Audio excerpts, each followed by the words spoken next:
아몰로가 고린도에 있을 때에 바울이 윗지방으로 다녀 에베소에 와서 어떤 제자들을 만나 이르되 너희가 믿을 때에 성령을 받았느냐 이르되 아니라 우리는 성령이 계심도 듣지 못하였노라. 바울이 이르되 그러면 너희가 무슨 세례를 받았느냐 대답하되 요한의 세례니라. 바울의 3차 전도 여행은 18장 23절부터 시작되어진다고 볼 수가 있겠습니다.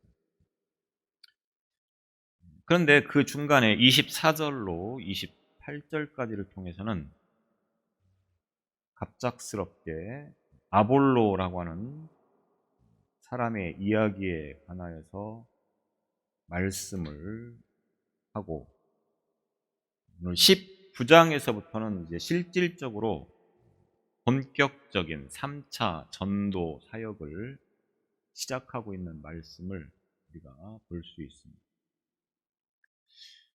그래서 오늘 이 1절을 통해서 아볼로가 고린도에 있을 때에 바울이 윗지방으로 다녀 에베소에 와서 어떤 제자들을 만나 3차 전도 여행에 있어서 3년여 정도의 긴 시간들을 사역했던 에베소 사역에서부터 이제 본격적으로 말씀을 시작하고 있는데, 앞서 아볼로를 언급했던 것은 바로 이 에베소 사역에 있어서 아볼로의 사역과 매우 밀접한 그런 관계가 있었기 때문에 다소 갑작스럽지만 아볼로를 언급하고 시작하는 것을 볼 수 있습니다.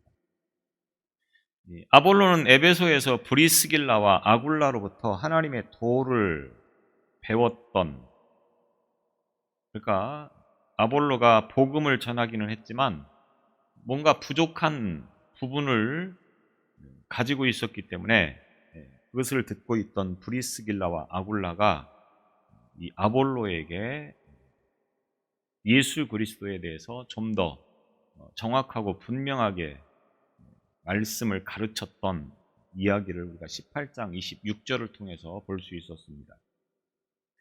이후 에베소에서 복음을 전하다가 바울이 개척을 했던 고린도 교회를 말씀으로 가르치기 위해서 고린도로 건너가게 되어짐을 고린도전서 1장 12절을 통해서 전하고 있습니다. 따라서 이 아볼로는 바울의 이 에베소 사역을 준비하는 일에 있어서 역할을 했었고, 그리고 이제 에베소의 아볼로와 같은 그런 인물들이 다시 나오지 않았던 상황에서 바울이 에베소를 찾았다고 말씀을 전하고 있습니다. 그래서 사도행전 저자였던 누가가 아볼로가 고린도에 있을 때에 라고 표현을 함을 통하여서 에베소를 떠난 아볼로가 고린도에서 하나님의 사역을 열심히 감당하고 있을 때 바울이 이 에베소에 와서 아볼로의 뒤를 이어서 사역을 본격적으로 시작했다고 하는 사실을 밝혀주고 있습니다.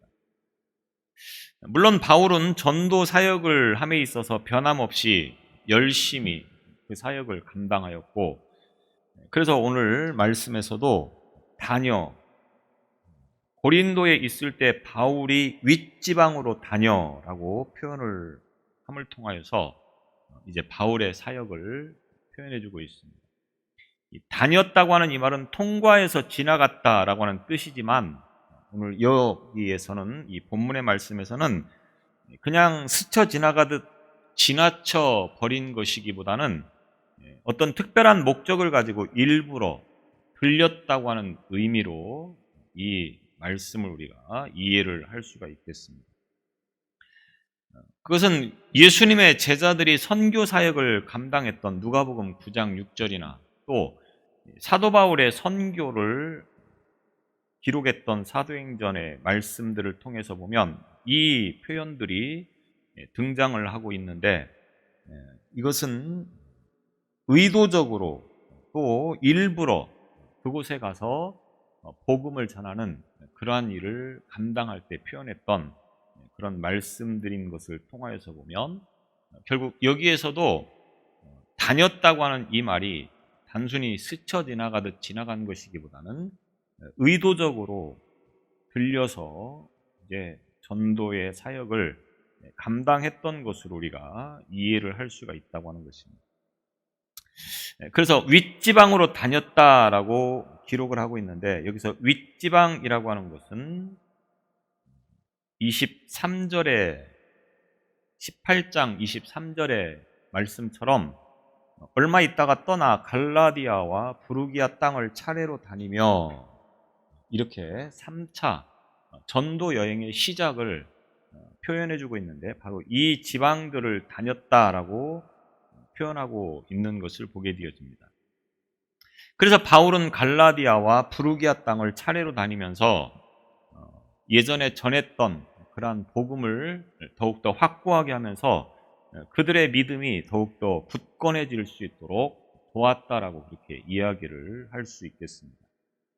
이런 전도 여행 코스는 선교에 대한 바울의 열정을 잘 보여주고 있다고 표현을 할 수가 있겠습니다. 바울은 복음 전파를 위해서 촌각을 아끼면서 때로는 자신의 생명과 또 안전을 조금도 아끼지 않고 지형적으로 험한 그런 것들도 마다하지 않고 복음을 전했던 것을 보게 되었습니다. 이미 뿌려진 복음의 씨에서 도단한 싹을 이제 가꾸는 어떤 그런 심정을 가지고 이미 앞서 전했던 그러한 전도 지역들을 다시 다니면서 복음을 더욱더 굳건하게 세워갔다고 하는 것입니다. 그리고 18장 21절에 보면 작별하여 이르되 만일 하나님의 뜻이면 너희에게 돌아오리라 하고 배를 타고 에베소를 떠날 때 다시 하나님의 뜻이라고 하면 너희에게 돌아오겠다. 그때 말씀을 드렸듯이 이 말은 하나님의 뜻이 아니면 오지 않겠다, 뭐 그런 의미이기보다는 반드시 하나님께서는 다시 이곳으로 나를 보내서 너희들과 함께 할 수 있게 할 것이다라고 하는 그런 믿음의 확신을 가지고 이렇게 말을 했고, 이 약속의 말씀이 이제 오늘 이 19장에 와서 확실하게 이루어진 것을 우리가 오늘 말씀을 통해서 보게 되어집니다. 그래서 21절에서 약속했던 그 말씀이 오늘 이 19장 1절에 와서 에베소 사역을 시작함과 동시에 이루어진 것을 봅니다. 바울의 전도 여행이 결코 자신의 계획이나 의도대로 되어진 그러한 여행이기보다는 성령께서 인도하셔서 모든 것을 이루었다라고 하는 것을 우리는 이런 말씀을 통해서 보게 되어집니다. 바울의 전도 전략은 할 수 있으면 많은 사람들이 모이는 곳들을 다니면서 짧은 시간에 집중적으로 복음을 전하기에 매우 유리한 그런 중요한 도시들을 이제 중심으로 해서 전도를 하는 방법을 선택을 한 것을 보게 되어집니다. 그래서 지금은 거의 폐허가 되다시피 했던 지역들이지만 바울 당시에는 당시에 어느 도시보다도 크고 화려한, 그리고 많은 사람들이 살고 있는 지역들을 다니면서 전도를 했다고 하는 것입니다. 특별히 바울이 로마를 가기를 그렇게 소망하였는데 그것은 이와 같은 취지에서, 그러니까 많은 사람들이 모이고 그래서 그곳에서 전도함을 통하여서 이 전도의 효과나 어떤 파급력이 더 많은 사람들에게 전파될 수 있는 곳들을 의도적으로 선택해서 다녔기 때문에 그런 의미에서 이 로마라고 하는 도시가 가장 영향력 있고 중요하다고 하는 것을 바울이 알고 있었기 때문에 여느 지역보다도 로마에 가서 복음을 전하기를 간절히 소망했던 것이 바울의 심정이었다라고 하는 것입니다. 이 3차 전도 여행에서 가장 중심이 되는 목적지라고 하면 소아시아, 그 가운데서도 바로 이 에베소라고 하는 지역이 되겠습니다. 당시 에베소에는 아시아의 로마로 불리울 만큼 정치적으로 매우 중요한 도시로서 원로원의 통치 구역이 바로 이 에베소 지역이 되겠습니다. 지금은 가보면 거의 볼거리가 없다. 사람이 살기에는 상당히 힘든 어떤 그런 지역으로 폐허가 되어져 버렸지만 이곳이 굉장히 큰 야외 음악당, 경기장 이런 것들이 잘 갖추어져 있고 어느 도시보다도 큰 도서관들이 있고 하는 그런 매우 중요한 위치를 차지하고 있던 곳이 바로 이 에베소 지역이 되겠습니다. 지리적으로도 그리스와 로마 그리고 서방 아시아의 내륙을 연결하는, 그러니까 아시아에서 유럽으로 가기 위해서는 이 터키라고 하는 지역을 반드시 통과를 해야 되는데 이 터키 중에서도 당시에는 이 에베소라고 하는 지역이 하나의 요충지였기 때문에 이곳을 통해서 이제 유럽 쪽으로 진출하는 그런 일들이 빈번했다고 하는 것입니다. 그래서 이제 이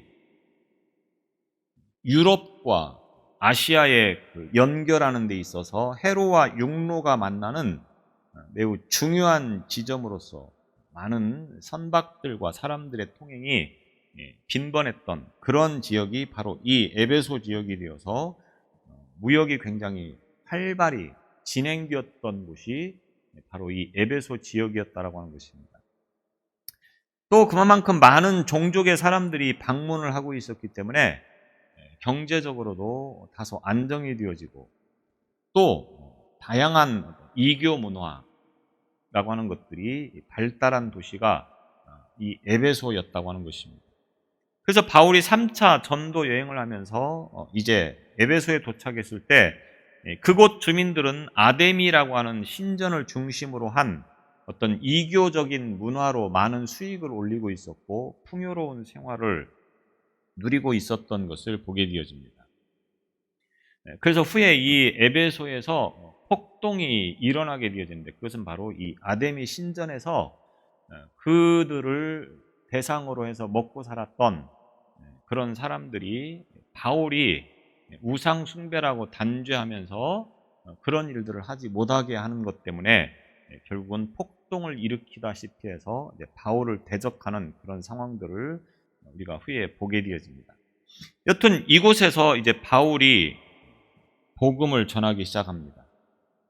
그런데 이곳에서 제자를 만나라고 그렇게 기록을 하고 있습니다.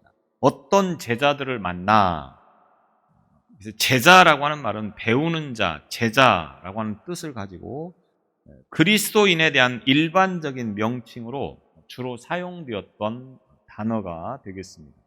그러니까 복음서에서 제자라고 하는 그 개념과 여기 사도행전에서 제자라고 하는 개념은 조금 차이가 있다고 하는 것입니다.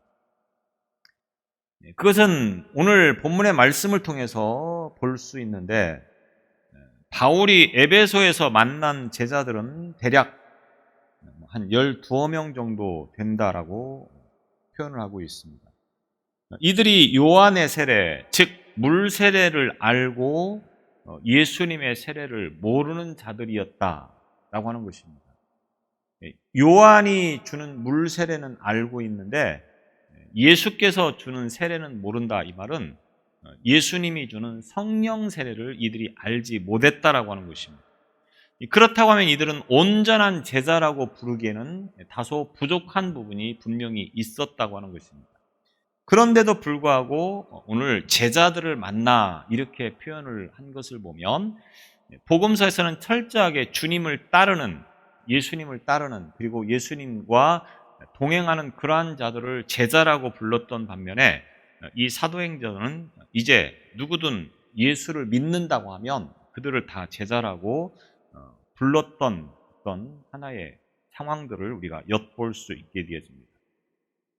제자들을 만나서 사도 바울이 너희가 믿을 때에 성령을 받았느냐 이렇게 질문을 합니다.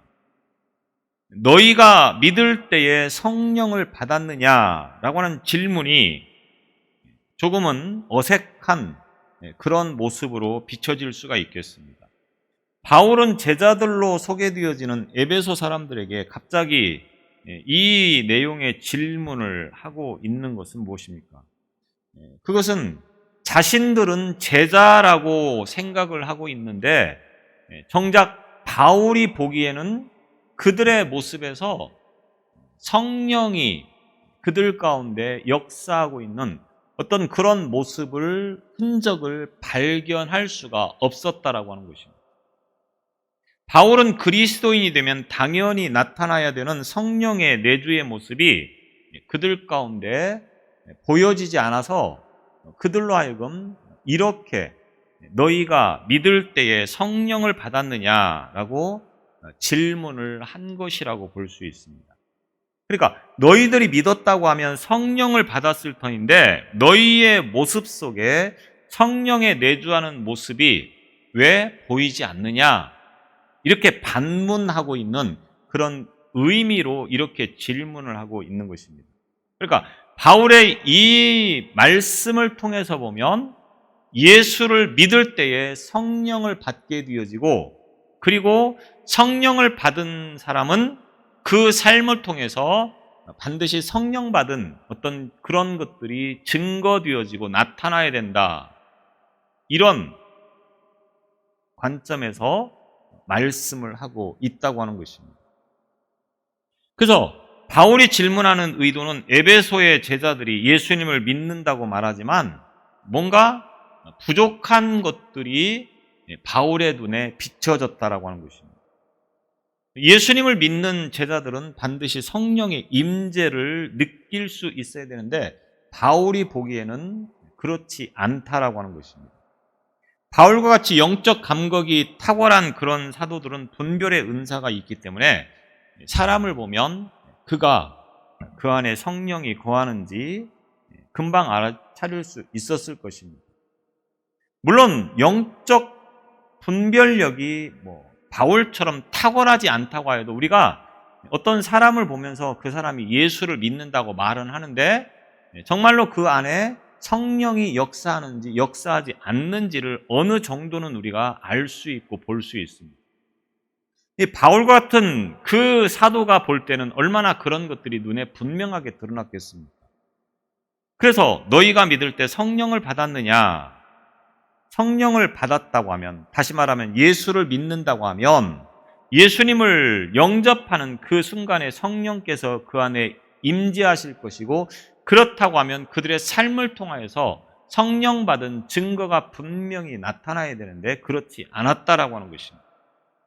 예수님을 믿는 것과 성령을 받는 것을 따로 분리하는 것이 아니라 예수님을 믿는 사람은 반드시 그 동시에 성령이 그 가운데 내주하게 되어진다라고 하는 것을 말씀하고 있습니다.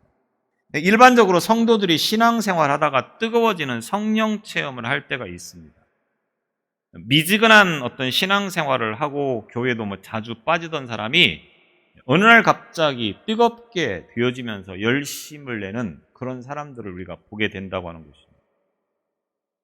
분명히 믿는 사람들에게 그런 일들이 일어나고 있는데 그런 현상을 가리켜서 우리가 성령을 받았다 이렇게 표현을 합니다. 그런데 오늘 말씀을 통해서만 본다고 하면, 예수를 믿는다고 하면 반드시 성령 세례가 그 안에 있어야 된다고 하는 것을 말하는 것입니다. 그런데 문제는 성령을 언제 받았느냐, 성령을 받는 시기의 문제에 있어서 신학적 대립과 시기의 그 논쟁은 여전히 지금까지도 반복되고 있습니다.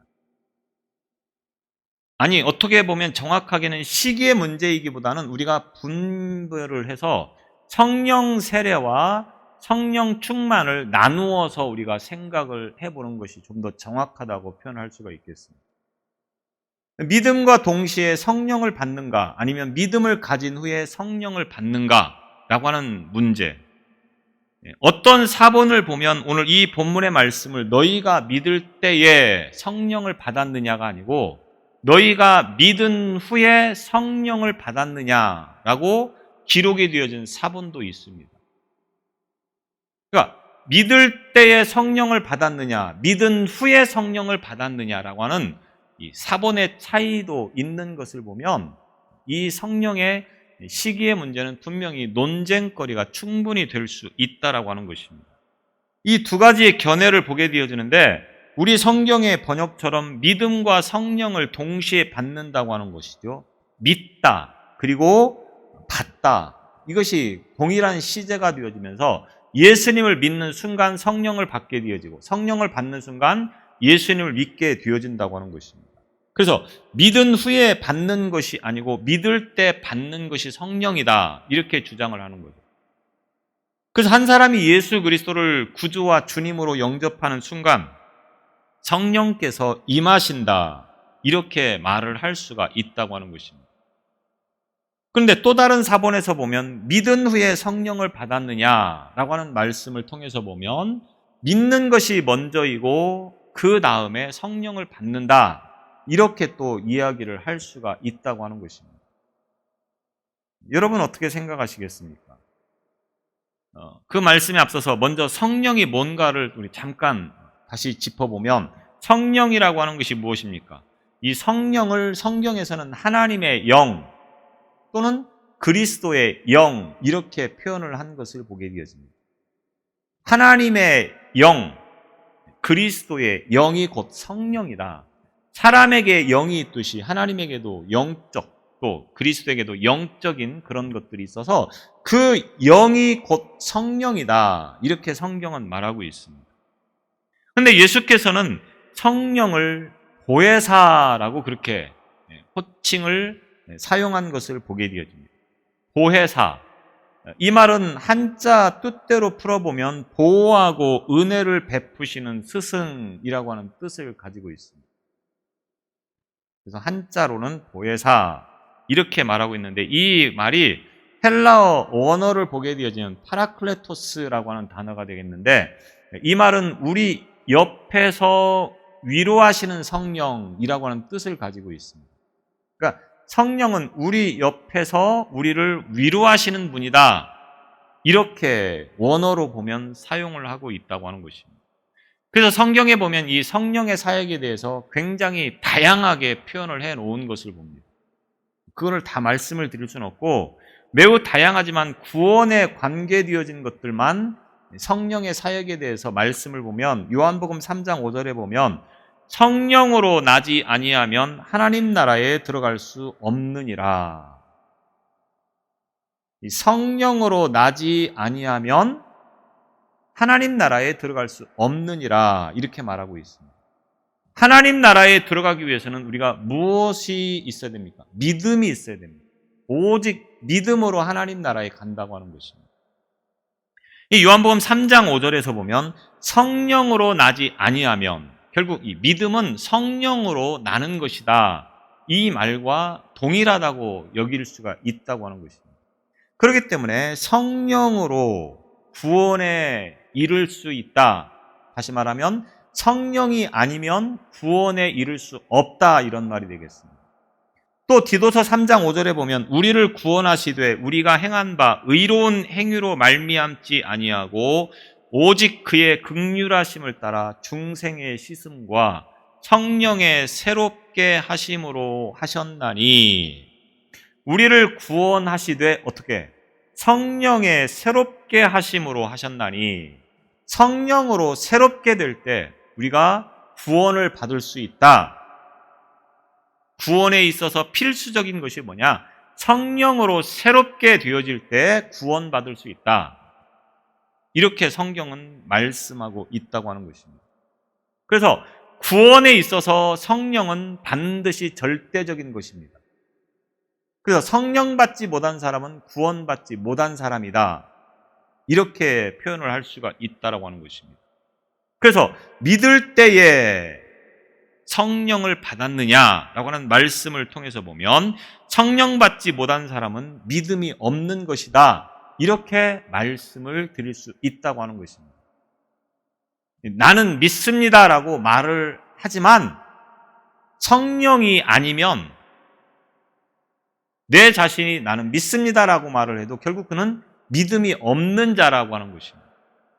그러니까 나는 정말로 믿습니다. 입으로만 믿습니다가 아니고 내 마음속에서부터, 내 가슴속에서부터 정말로 믿는 그 믿음을 가지고 고백하는 그 사람은 어떤 사람이냐? 그 안에 성령께서 역사하시고 있다. 이렇게 이야기를 할 수가 있는 것입니다. 그래서 고린도전서 12장에 바울이 이렇게 말하고 있습니다. 그러므로 내가 너희에게 알리노니 하나님의 영으로 말하는 자는 누구든지 예수를 저주할 자라 하지 아니하고 또 성령으로 아니하고는 누구든지 예수를 주시라 할 수 없느니라. 성령으로 아니하고는 누구든지 예수를 주시라 할 수 없느니라. 이 말은 무슨 말입니까? 그 안에 성령이 없으면 예수님을 주님이시라고 고백할 수 없다고 하는 것을 말하는 것입니다. 예수님이 내 삶의 주인이십니다. 내 삶의 주님이십니다. 이렇게 고백을 하는 것은 인간의 지성이나 생각이나 감정이나 마음이 아니고 성령께서 그 믿음을 주셔서 그렇게 고백을 할 수 있다라고 하는 것입니다. 그래서 조금 희미하고 신통치 않은, 사람이 볼 때는 미지근해 보이는 그런 사람이 예수를 주로 고백하고 예수님은 나의 구주이시고 주님이십니다. 이렇게 고백을 할지라도 그 속에는 성령께서 계시기 때문에 그렇게 고백을 한다고 하는 것입니다. 그러니까 우리가 그런 사람을 보면서 우리는 판단을 해서는 안 되겠죠. 그 사람 속에 성령이 있는지 없는지는 우리가 판단할 문제가 아닙니다. 그 사람이 믿음이 없는 것 같은데 그렇게 고백을 하고 있는 것은 내가 보는 시선일 뿐이지 하나님이 보실 때는 그가 믿음이 있을 수도 있는 것이고, 반대로 우리가 볼 때는 믿음이 있는 것처럼 보여지면서 그 사람이 예수를 믿는다고 고백을 하지만 하나님이 보실 때는 믿음이 없는 사람일 수도 있다고 하는 겁니다. 그러니까 그 모든 것들을 우리가 우리 스스로 판단을 해서는 안 되는 문제이지만 분명한 것은 뭐냐? 내가 마음에서부터 가슴에서부터 주님을 믿습니다. 주님은 나의 주님이십니다. 나의 주인이십니다. 이렇게 고백을 하는 것은 철저하게 성령께서 그 안에 임재하실 때만 가능하다고 하는 것입니다. 이 사람의 힘으로 되는 것이 아니라고 하는 겁니다. 우리 믿음이 사람의 힘으로 됩니까? 내가 믿어보겠습니다라고 결단해서 그게 믿어집니까? 아닙니다. 나는 오늘부터 믿지 않겠습니다. 아무리 뿌리치려고 해도 안 된다고 하는 거예요.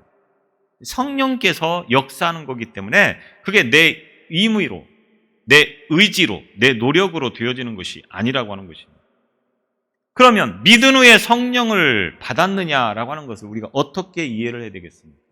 앞서 말씀을 드렸듯이 성령은 성령 세례가 있고 성령 충만이 있습니다.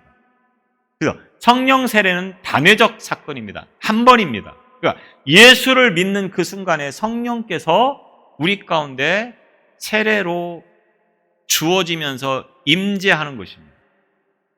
그래서 믿는 사람은 성령을 받으면서 그 순간부터 믿음이 생겨진다고 하는 거예요. 그럼 성령의 충만은 뭡니까? 성령의 충만은 반복적인 겁니다. 단 한 번으로 끝나는 것이 아니고 성령 충만은 매일같이 계속해서 받아야 되는 것이 성령 충만이라고 하는 것입니다. 그래서 성령 세례는 한 번이지만 단회적 사건이지만 성령 충만은 단회적 사건이 아닌 계속 반복되는 사건이라고 하는 것을 통하여서 결국 우리가 믿을 때에 성령을 받아야 되지만 믿은 후에도 계속해서 성령을 구해야 된다고 하는 것을 의미하는 것이라고 볼 수가 있겠습니다. 사도들이 오순절날에 아버지 약속하신 대로 성령 세례를 받아서 성령 충만해졌다고 하는 것을 사도행전 1장 4절을 통해서 볼 수 있습니다. 그래서 성령 충만을 그들이 받고 제자가 되는 거죠. 그런데 그 후에 종교 지도자들의 박해를 받게 되어지자 다시 모여서 합심 기도를 드리면서 그 모인 곳이 진동하여서 무리가 다 성령의 충만함을 받다라고 하는 것을 사도행전 4장 31절을 통해서 보고 있습니다. 그러니까 한 번 믿을 때 성령을 받았지만 다시 그들이 어려움을 만났을 때 모여서 합심해서 기도를 하는 순간 성령 충만이 임했다고 하는 것이에요. 이 성령 충만은 계속해서 우리가 구하는 그런 신앙이 되어져야 된다고 하는 겁니다. 한번 성령 세례를 받았다고 해서 그 성령이 우리의 믿음을 끝까지 지켜주는 것은 아니라고 하는 것입니다. 계속해서 성령의 충만을 우리가 구하는 그런 신앙이 되어져야 된다. 그래서 그 믿음을 유지하는 것은 바로 이 성령의 충만함이 우리 가운데 있어야 된다고 하는 것을 의미한다고 하는 것입니다. 그래서 믿을 때에도 성령을 받아야 되고 믿은 후에도 우리는 계속해서 성령을 받아야 되는 것입니다. 내가 예수를 믿는다고 고백하였습니까? 그것은 성령께서 내 안에 거하시기 때문에 가능한 것입니다. 한 번으로 끝나는 것이 아니고 믿음이 있었던 것 같은데 어느 순간 내 안에서 그런 믿음이 희미해지고 있습니까? 그런 때는 우리가 성령의 충만을 구해야 된다고 하는 것입니다. 이 예수 그리스도를 영접한 사람은 이미 성령께서 들어오셔서 이제 그 안에 거하십니다. 천국이 보장되어지고 그리고 이제 성령께서 거하신다고 하는 그런 표현을 쓰게 되었는데 이 표현을 신학적 용어로 성령의 내주 이렇게 표현하고 있습니다. 성령이 내주하는 사람은 성령 세례를 이미 받은 사람이라고 하는 것입니다.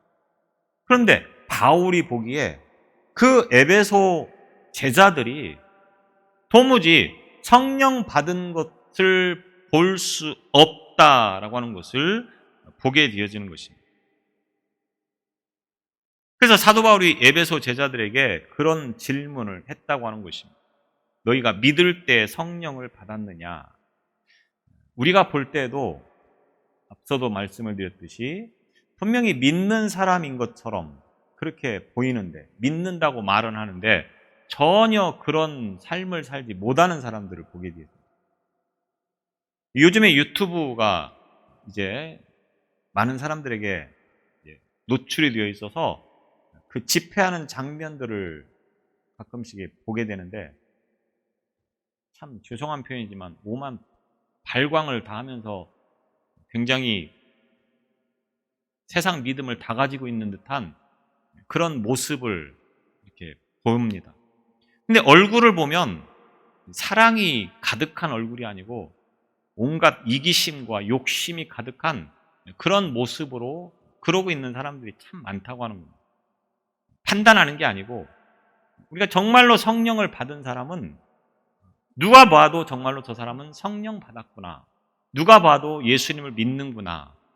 이런 증명되어지는 것들이 반드시 삶을 통하여서 드러나야 된다고 하는 것을 저와 여러분이 분명하게 알고 있어야 된다고 하는 겁니다. 신앙이 뭡니까? 우리의 신앙은 우리의 삶을 통하여서 예수를 믿는 것을 사람들에게 보여줄 수 있는 것이어야 된다고 하는 겁니다. 내가 혼자만 속으로만 믿습니다, 믿습니다. 아무리 외치고 다녀도 내 확신일 뿐 주님이 보실 때, 사람들이 볼 때 그 안에 도무지 성령을 볼 수 없다고 하면 그 믿음은 점검을 해볼 필요가 있다고 하는 것입니다. 자, 바울이 이렇게 질문하니까 그들이 뭐라고 대답합니까? 우리는 성령이 계심도 듣지 못하였노라. 성령이 계심도 듣지 못하였노라. 성령이 뭔지도 몰랐다. 이렇게 지금 이야기를 하고 있는 것입니다. 그들에게 성령이라고 하는 용어가 생소했다고 하는 겁니다. 자, 결국 이렇게 대답하고 있는 그들의 모습을 통해서 보면 그들이 아볼로로 인하여서 신앙생활을 시작하기는 했지만 뭔가 부족한 그런 신앙생활을 했다고 하는 것은 앞서 브리스길라와 아굴라를 통하여서 아볼로가 지적을 받았던 내용들이 오늘 이 본문의 말씀을 통해서 여실하게 드러나고 있음을 보게 되어집니다. 그들은 성령이라고 하는 용어를 듣지 못하였고 세례 요한을 통하여서 물 세례를 받았는데 예수 그리스도의 성령 세례에 대해서는 언급을 하지 않는, 전혀 모르는 그런 상황에 있었다라고 하는 것을 우리가 본문을 통해서 확인해 보게 되었습니다. 그러니까 에베소 사람들의 신앙의 수준이 아직은 온전히 믿음 생활을 하지 못하는 단계에 있었다. 왜? 아볼로가 그 정도까지만 알고서 가르쳤기 때문에 그렇다고 하는 것입니다. 그러니까 브리스길라와 아굴라가 그 아볼로의 부족한 부분을 보충을 시켜줬지만, 그리고 이제 남은 시간 아볼로가 다 그들에게 이와 같은 것들을 말하지 않고 고린도로 갔고, 뒤를 이어서 이제 바울이 와서 아볼로의 뒤를 이어서 이제 복음을 전하는 그러한 일을 실행하게 되었다라고 하는 것입니다. 그러니까 바울이 다시 뭐라고 질문합니까? 그러면 너희가 무슨 세례를 받았느냐? 너희가 세례를 받고 제자가 되었다고 하는데, 그러면 무슨 세례를 받았길래 성령을 모르느냐? 이런 질문이겠죠. 그러니까 그들이 뭐라고 대답합니까? 요한의 세례니라. 이렇게 답변하고 있습니다. 앞서 그런 말씀을 드린 적이 있습니다. 요한의 세례와 그리스도의 세례의 차이점이 뭐냐? 요한의 세례는 물로 세례를 주는 것이고, 그러면서 장차 오실 예수께서 성령 세례를 주시기 위한 하나의 전초적인 그런 사역이었다라고 하는 것입니다. 그리고 아쉽게도 이 세례 요한은 예수님의 십자가의 죽음이나 또 부활 승천하면서 성령께서 다시 올 것이라고 하는 것을 모르는 상태에서 죽게 되어지는 거예요. 그러니까 요한의 세례라고 하는 것은 바로 이런 부분을 말하는 것입니다. 물로 세례는 받았지만 예수 그리스도의 사역에 대해서 온전히 다 알지 못하였고, 그리고 성령께서 오실 것에 대해서 모르는 그런 정도의 사역이 바로 이 세례 요한의 사역이었고, 세례 요한의 물 세례였다라고 우리가 이해를 할 수 있다라고 하는 것입니다. 바울이 에베소에 도착해서 처음 만난 사람들이 자신들을 가리켜 제자라고 부르긴 했지만, 그들은 아직 성령을 받은 사람들이 아니었다고 하는 거죠. 어떻게 알았을지는 정확하게 알 수 없지만 대화와 삶을 통해서 보면 그들이 성령 받은 사람같이 보이지 않았다라고 하는 것입니다. 그래서 바울이 너희가 믿을 때 성령을 받았느냐 이렇게 질문을 하고 있는 것입니다. 너희가 믿는다고 하면, 예수님을 믿는다고 하면, 주님을 믿는다고 하면 너희들 속에 성령께서 내주하실 것이고, 그러면 그런 삶을 분명히 살아갈 것인데, 보면 그렇지 않다고 하는 겁니다. 예수 믿는다고 하면서 세상 사람들이 하고 다니는 그 짓들을 여전히 하고 있다고 하는 겁니다. 세상 사람들이 말하는 것처럼 세속적인 말들을 하고 있다고 하는 겁니다. 예수님을 삶의 주인이라고 고백하면서 정작 그들의 삶의 주인은 자기 자신이 되어서 살아가는 그런 모습이 보인다고 하는 것입니다. 그래서 바울이 이렇게 질문을 했던 것입니다. 오늘 누군가가 믿음을 섣불리 판단해서는 안 됩니다. 그러나 믿음이 있다고 하면 그 삶을 통해서 우리가 어느 정도는 그 사람이 어떤 사람인가를 볼 수 있다고 하는 것을 분명히 기억하면서 우리의 신앙과 믿음을 한번 점검해 보시기를 바랍니다. 성령이 계시다고 하면 그것은 분명히 삶을 통하여서 말과 행동을 통하여서 드러나게 돼 있다고 하는 겁니다. 우리가 정말로 그렇게 살고 있는가라고 하는 것을 점검해야 된다고 하는 겁니다. 꼭 영적인 어떤 그런 분별력을 가지고 보는 그러한 시선에서뿐만 아니라 우리가 일반적으로 볼 때 성령이 그 안에 있으면 분명히 달라야 된다고 하는 겁니다. 성령이 내 안에 계시는데 어떻게 우리가 말을 함부로 할 수 있고 생활을 함부로 할 수 있고 행동을 함부로 할 수 있겠습니까? 그럴 수 없다고 하는 겁니다. 그러니까 내 믿음을, 내 신앙을 분명하게 점검을 할 수 있기를 바랍니다. 내 안에 성령이 지금 역사하고 있는가? 그래서 나는 그런 사람으로 살아가고 있는가? 성도답게, 주님의 제자답게 살아가는 저와 여러분의 신앙이 되시기를 바랍니다. 기도하겠습니다. 우리에게 믿음을 주시고 성령께서 내주하시며 역사하시는 삶을 살아가는 그 길을 걷게 하심을 감사합니다. 이 시간 다시금 우리의 신앙과 믿음을 점검케 하여 주셔서 내 안에 성령께서 역사하고 있는가를 보게 하여 주옵소서. 또 그와 같은 삶을 살아가고 있는가를 우리 스스로가 점검케 하여 주옵소서. 늘 성령의 충만함 속에서 믿음의 승리자가 될 수 있도록 인도해 주옵소서. 예수님 이름으로 기도드리옵나이다. 아멘.